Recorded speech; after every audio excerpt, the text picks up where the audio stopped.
Welcome to the BMW X4 M Competition. This is the M3 for those who want to venture off the bitumen, or simply want the fashionable four-door coupe SUV shape. Although, with low-profile tyres, off-road performance is obviously limited. Inside, it's a nice mix of sportiness and refined German luxury, particularly in this colour combination, with black leather paired with carbon fibre trimmings. These front seats are awesome, perfectly comfortable for long journeys, but also very supportive in the corners. You can even adjust the side bolsters in and out.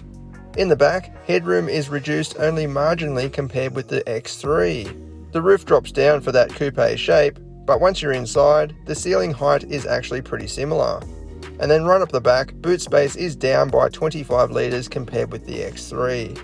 But the difference extends to 170 litres when the rear seats are folded down.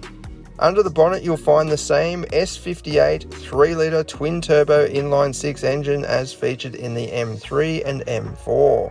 It is a mechanical masterpiece, offering the power and torque of a proper high-performance V8. For this test we're out on the Autobahn in Germany to check out the X4's stability at high speed, and for a couple of 0 to 100 runs.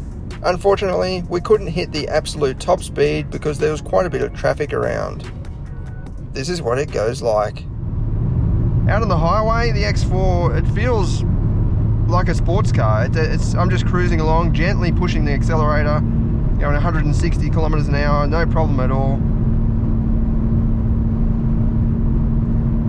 You can feel a bit of the crosswind at some points, especially at higher speeds. So we'll try and hit a bit faster, but there's a bit of traffic at the moment. But yeah, you can just feel a little bit of the crosswind as the car sort of just wobbles very, very slightly. But it could be just down to a windy day.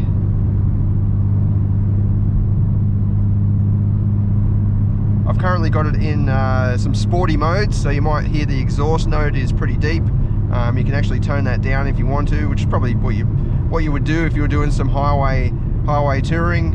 But yeah, it's good to have the options to play around with that.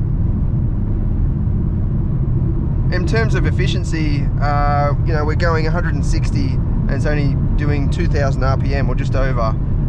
So yeah, you can really just cruise if you want to and maximize the efficiency.